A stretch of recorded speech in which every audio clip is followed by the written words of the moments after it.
Hello y'all, and welcome to Knit Bits, a new series with YoungFolk Knits where we get the TLDR on all the knitting tips, tricks, and info. Today we're chatting all about plies.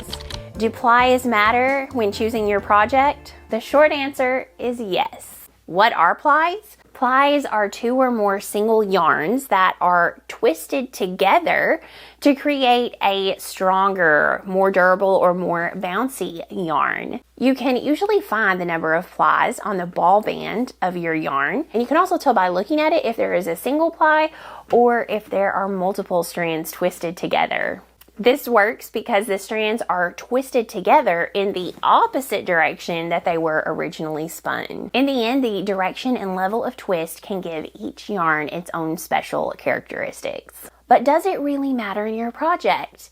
Yes, it does. And the reason why is that the number of plies can affect the strength of your yarn, the durability of your yarn, the bounciness of your yarn, and in turn, which project it will work best in. First of all, let's talk about a single ply. Single plies only have one ply, as their name would suggest.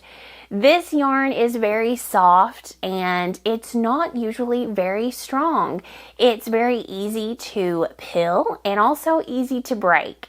But this works beautifully in lace. It's also very shiny and tends to create a lovely color base to dye on, with deep saturated colors being possible. When you think about the stitch definition of a single ply yarn, it has a rounder shape that can flatten easily.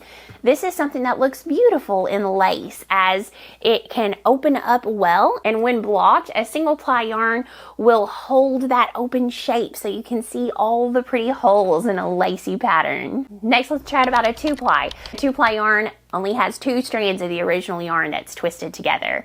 This is great for lace as well. It is a little bit bouncier and a little bit more durable than a single ply, but we still haven't reached that extra durability we get from 3 plies and up. A two-ply is pretty versatile in the sense that it can be used for almost anything, but tends to work really nicely in lace projects. Once we start hitting the 3-ply yarns and up, which we're going to chat about now, you're really starting to look at some perfect cable yarn. 3-ply, 4-ply, whatever the name suggests, that is the number of strands that you now have twisted together in each single strand of yarn. Because all of the plies push against each other, it makes for a nice round bouncy shape to the yarn. This, however, means it's not usually the best for lace because that yarn will push against itself and close your holes up so you can't see the lacy structures as well. However, this is perfect for cables because it pushes against itself and makes a beautiful, fluffy, and wonderful cable with beautiful stitch definition.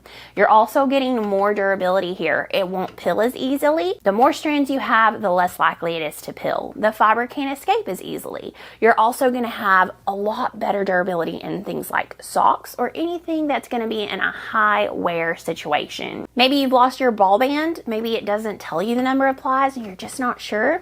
I've got you covered. Take the end of your yarn and snip it so that you have a clean place to start. Now, simply rub the ends together so that the single plies in it start to separate. You now can count how many plies you've got in this one strand of yarn. Then you'll know what project it's best to use in and how to get the most out of your yarn. Thanks for hanging out with me today in Knit Bits with YoungFolk Knits. If you have a topic you'd like me to chat about, leave it in the comments and we'll get to it soon. If you like videos like this, don't forget to give it a thumbs up and hit that subscribe button so you won't miss out on any future content. Happy knitting, y'all!